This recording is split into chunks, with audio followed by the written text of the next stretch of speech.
Scary Ghost Stories. 1. Sloss Furnaces, Birmingham, Alabama. 5 years after the Civil War, Birmingham, Alabama, was founded. With its birth in 1871, came the need for tons of pig iron to fix the U.S.'s crumbling infrastructure.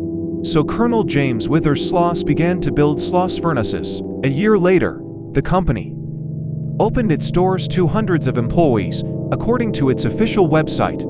Jobs on blast furnaces were advanced but also dangerous, and many workers started falling to their deaths in the furnaces. By the early 1900s, conditions had worsened with a cruel foreman, James Slag Wormwood, who took dangerous risks to increase production. According to Reader's Digest, during his tenure at Sloss, nearly 50 employees died on site, and many others were involved in terrible accidents. Allegedly, his workers threw him into the furnace in retaliation in 1906.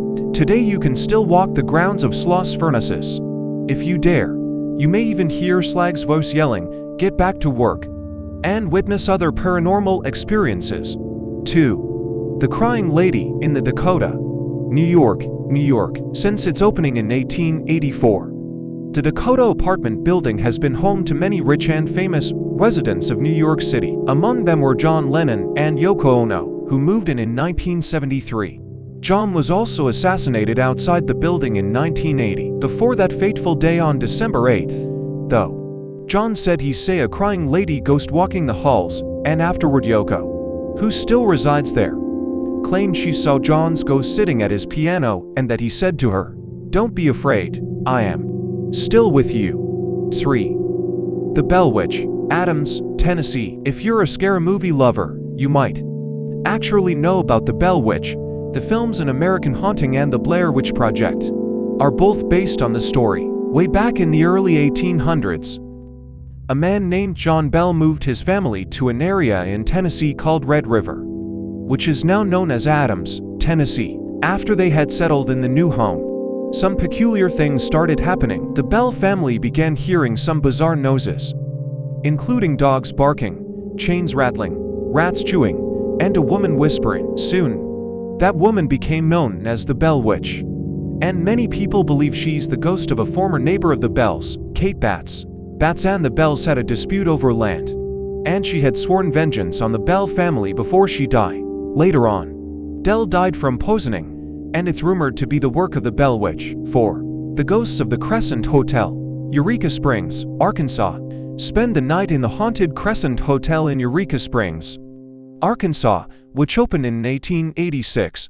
During construction, a worker named Michael was killed, and his ghost reportedly still haunts room 218. The hotel came under the ownership of known medical fraud Norman Baker in 1937, who fancied himself a doctor. He turned the hotel into the Baker Cancer Hospital, claiming to have the cure for the disease he did not. Obviously, patients who died under his care were buried right in the hotel's basement, which served as a makeshift morgue. He was arrested in 1940, but his patients' spirits are said to still remain because the hotel is still open. Guests often say they see apparitions and hear noises during their stays.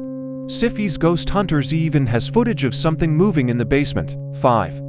Hug and Molly, Abbeville, Alabama. It's best to stay home when the sun sets in Abbeville, Alabama, if you want to avoid Hug and Molly's chilly embrace. As the legend goes, beginning in the early 1900s, an oversized figure, clad in all black, began roaming the streets at night looking for unsuspecting victims. Once she fixates on someone, she hugs the person and screams loudly into their ears. Many people have recounted stories of being chased by what they believe was Hug and Molly. Local parents had even taken advantage of the story to keep their children in line. The town embraces its nighttime warden, proudly calling itself the home of Hug and Molly. There's even a family-friendly restaurant named after her. 6. The Sorency House Ghost, Sorency, Georgia. The Sorency clan began experiencing paranormal activities in present-day Sorency, Georgia, in the 1870s. Family members reported witnessing objects soaring across rooms, hearing laughter and crying, and seeing red eyes staring into the house. Food was thrown from their plates, and utensils twisted into unusable shapes. The townspeople speculated that these occurrences were cries for help from spirits who thought the family would be able to save them. On the day the family decided to finally leave the house, a fire iron allegedly floated up and started hitting one of the sons on the head. No one was ever brave enough to live in the house again, and the building went up in flames in 1925. 7. The Ghost of Bellamy Bridge, Marianna, Florida. For a taste of true haunting love, travel over this spooky bridge in Marianna, Florida, which has several ghost legends surrounding the structure. In the 1830s, Elizabeth Jane Croom Bellamy married local politician Dr. Samuel C. Bellamy. On their wedding night, her dress accidentally caught on fire, which covered the young bride in horrible burns. She initially survived, but eventually passed away. Elizabeth was buried along the banks of the Chipola River, and it was said that her love for her husband was so strong she couldn't rest. The deceased newlywed, dressed in white, can allegedly be seen wandering the banks from the vantage point of the bridge, which was built after she died. It's said that she appears on fire, either walking through the swamps or diving straight into the river, as if to douse the flames, or somberly walking along the side of the river. 8. The Ghost of Deer Island, Biloxi, Mississippi. Back on May 20, 1922, Anthony Ragozin, aka Mr. Tony, relayed this tale in a column in the Sun Herald. He writes that in the early 1800s, two fishermen spent the night on Deer Island off Biloxi's coast. They heard noises that they ignored until it became impossible to do so. When they went to see what was causing the ruckus, they claimed they found a headless skeleton that ran after the pair. They immediately made a beeline for their boat and got off the island immediately. It's said that the bony frame belongs to a pirate who had his head chopped off by his captain, and his body was left behind as a ghastly guard to watch over buried treasure. 9. Zombie Road, Wildwood, Missouri. Outside of St. Louis lies Zombie Road, a hotbed of ghostly activities. There are many scary stories stemming from Lullerford Road, its actual name, from sightings of indigenous spirits wandering the stretch to victims of train accidents. There used to be active tracks there, like Della Hamilton McCullough, who was struck by a passing train. In the 1950s, it became a popular late-night teen hangout spot, with various murders happening in the area. 2. It's also been rumored to be the home base of a murderer named Zombie, who escaped a mental asylum. These days, the stretch has been rechristened as a nature trail, but it's closed once night falls, with hefty fines for those who dare to trespass. 10. Dead Woman's Crossing, Weatherford, Oklahoma. This one's a regular murder mystery turned ghost story.